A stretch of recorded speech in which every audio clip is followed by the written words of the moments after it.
بنرجع لحضراتكم مرة تانية، ويعني الحقيقة الموبايل اللي أنا قلته هو 1425 اللي هنستقبل عليه اتصالاتكم التليفونية. خلونا نرحب بضيفنا النهاردة دكتور عمرو الحناوي، استشاري التنمية الذاتية والصحة النفسية. أهلا بيكي دكتور عمرو. اهلا بحضرتك. اهلا بيكي. الحقيقة حلقتنا فيها يعني نوع من الأمل والبداية الجديدة، فاحنا عايزين نعمل النهارده طاقه ايجابيه لمشاهدينا، ان احنا نوصل ليهم انه البدايه الجديده دي نقدر ان احنا نعملها في اي وقت وفي اي زمان.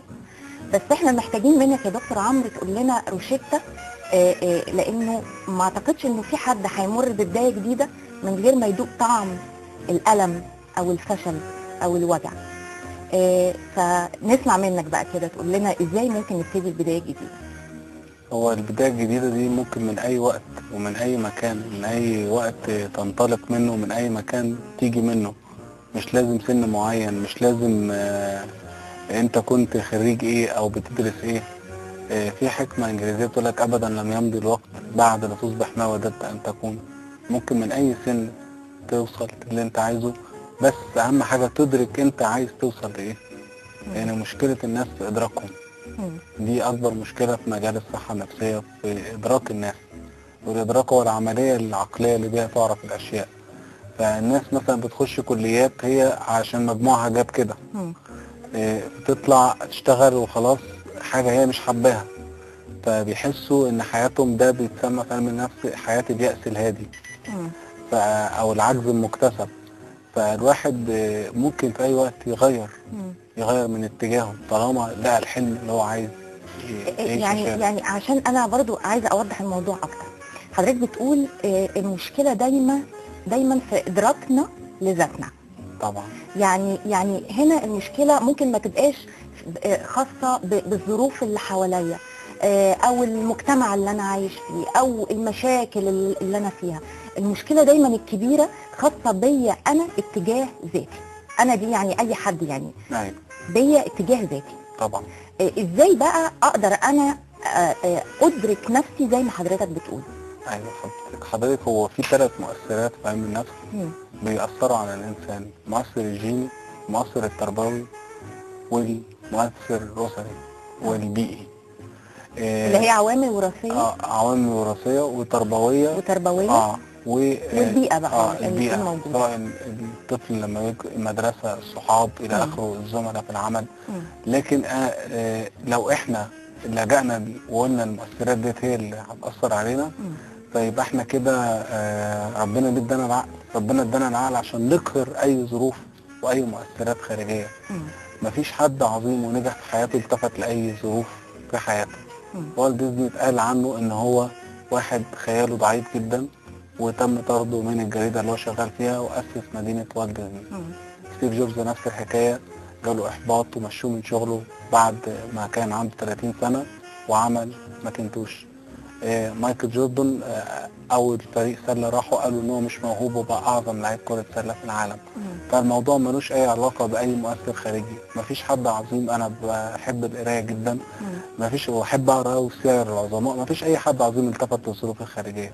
بس النماذج اللي انت ذكرتها اجتمعت على حاجه، اجتمعت على احساس بالفشل ونقد الاخرين ليها. هل ده بيكون دافع لينا ولنفوسنا انها تتغلب على المشاكل وتعبر الفشل وتصر على النجاح؟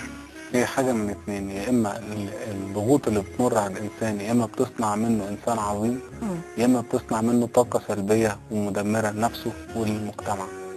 الواحد يستبقي الماضي بآلامه وبأفراحه لكي يتعلم لا لكي يتألم. ده اللي المفروض. مش يقعد يقول يا ريت وحصل وليه ما حصلش. رفعت الأقلام وجفت الصحف، وربنا قال في كتابه بسم الله الرحمن الرحيم ولكي لا تأسوا على ما فاتكم. خلاص اللي فات فات. فالواحد أهم حاجة يستبقي الماضي لكي يتعلم لا لكي يتألم. ما يقعدش يقعد يقول يا ريت كان حصل. خلاص اللي حصل حصل. أنت كان إدراكك في الوقت ده اختيارك كده. لو أنا عايز أبشرك إن لو رجع بيك العمر برضه كنت هتختار نفس الاختيار، لأن أنت كنت بتختار وفق خبراتك في الوقت ده. فده قياس غير سليم ان انا لما اجي اقول مثلا بعد ما يمر 5 سنين ده انا لو رجع بيا كنتش عملت كذا. لا، انت ارجع كمان بقلة معرفتك، ارجع بجهلك. يعني لو واحد يخش مثلا كليه معينه يقول انا لو رجع بيا العمر مش هخشها، ما انت قلت كده بعد لما خدت التجربه.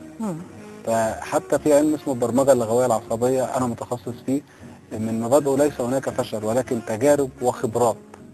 مفيش حاجه اسمها فشل. يعني مفيش كلمة او مصطلح الفشل ده مصطلح هل هو مش علمي ولا مش واقعي ولا مش حقيقي وليه مسمى اخر؟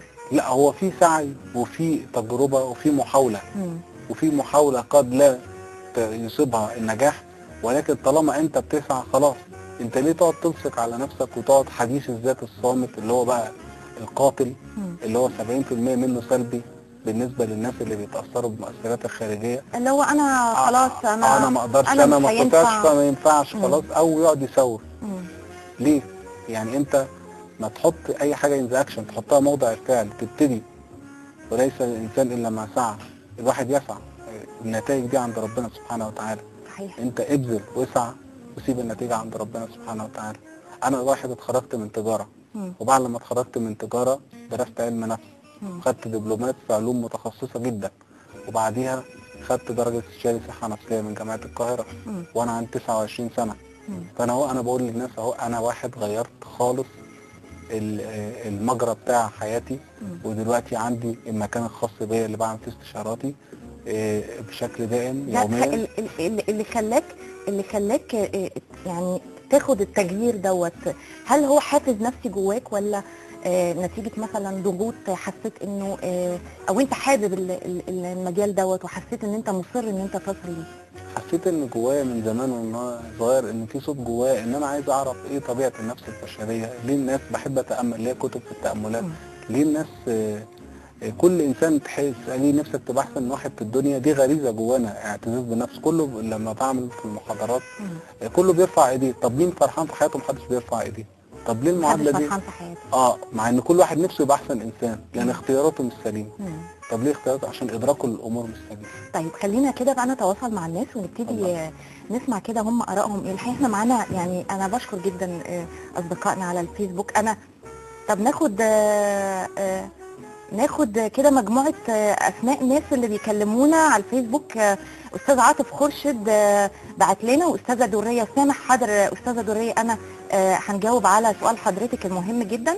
عازفه الاحزان ليها مشكله. انا بشكرك. استاذه مي سعد، استاذ احمد سمير، استاذه مروه منتصر. يعني الحقيقه انا بشكركم جدا. بس هنستقبل الاول اتصال هاتفي ونشوف المشكله اللي معانا. الو. السلام عليكم. وعليكم السلام ورحمه الله. ازيك يا مدام داليا؟ اهلا بحضرتك. انا ما سمعتش الاسم، معلش اتفضل قول لي اسمك. احمد. استاذ احمد، اهلا بيك يا استاذ احمد. اهلا بحضرتك. طبعا سمعت دكتور عمرو بيقول ما فيش حاجه اسمها فشل، مفيش حاجه اسمها فشل، لكن ممكن يكون احنا ما نجحناش. قولي كده عن تجربه انت مريت بيها، او حابب ان انت تشارك معانا في الحلقه بموقف انت عديت بيه وحسيت ان انت تقدر بالفعل ان انت تبتدي من جديد. طيب انا بحييك الاول على موضوعاتك الجميله، بصراحه انا تاني مره شاركت في البرنامج. اشكرك. انا هحكي موقف حصل معايا وهو تقريبا حياتي، او تجربه عشتها بقوه في حياتي. مثلا انا كان جت عليا وانا عندي 11 سنه ظروف في المنزل في البيت،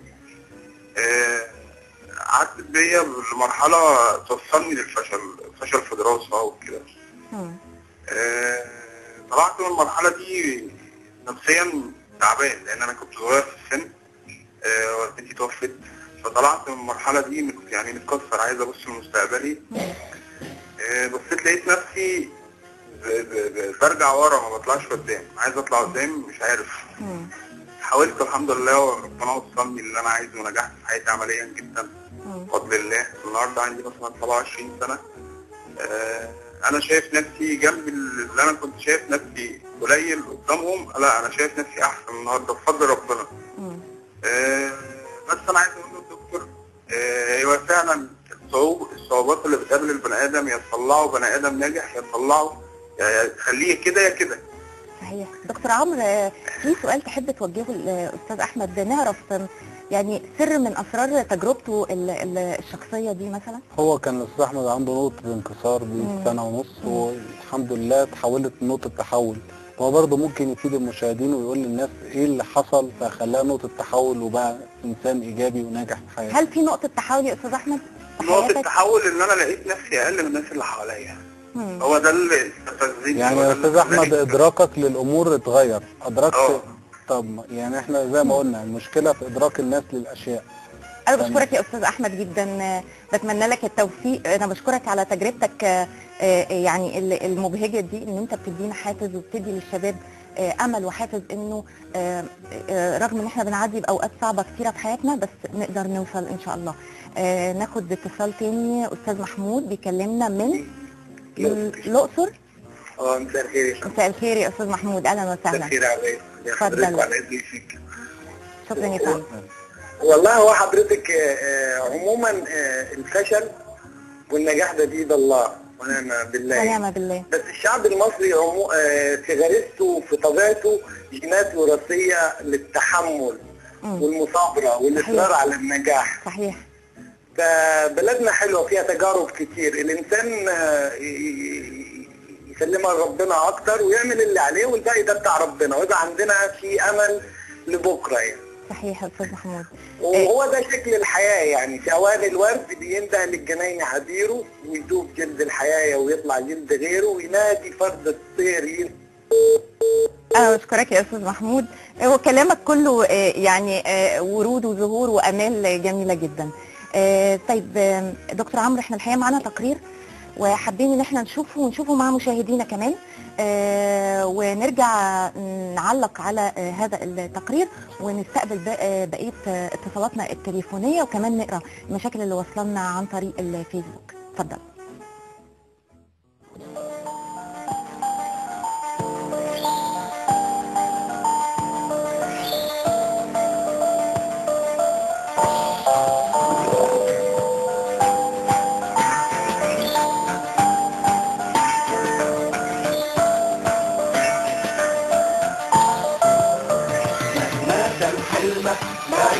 مهما كان صعب عليك حتى في نهاية الطريق اشتاق من جديد لحاجات بايديك الكون أسرار عايشة فيك والشمس الصبح بتناديك بتقولك اشتاق من جديد كتير ووقعنا وقمنا وقفنا تاني على رجلينا، يعني مش هضحك عليك، الاستسلام لليأس وحش. انا من النوع اللي بقدر اتغلب فعلا عن مشاكلي، وانا بشوف ان دي صفه كويسه جدا واتمنى تكون عند ناس كتيره، لان لو الواحد وقف قدام اي مشكله يبقى مش هيعيش، يبقى ما ينزلش من بيته. لا، لازم يكون دايما عندك ايمان وعندك ثقه بالله وعندك ثقه وايمان كمان بنفسك. لازم تتواجه، وفي نفس الوقت يعني ان انت اساسا تتعلم، مش ان انت تعرف الغلط وخلاص، لا، ان انت يعني تغلط عشان تتعلم. اي مشكله بتبدا كبيره قوي، اي مشكله بتبدا كبيره قوي، لو حضرتك قعدت تحللها اجزاء اجزاء اجزاء اجزاء للعوامل بتاعتها تقدر تحلها.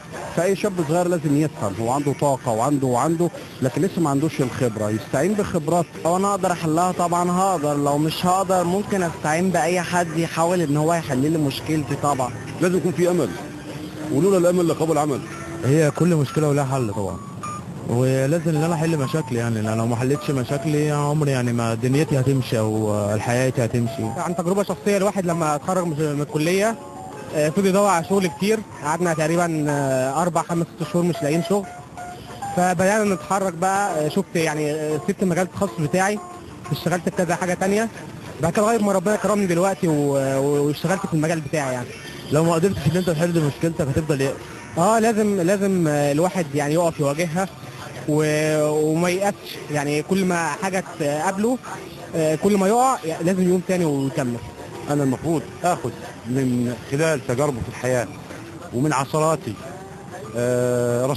رصيد كبير جدا اتعلم منه للمستقبل، وازاي انا بعد كده في المستقبل في موقف معين اتجاوب مع الموقف اللي انا فيه. هي مشكله اي مصري او اي عربي انه ما بياخدش المحاوله للاخر، نص محاوله وبالسلامه كده.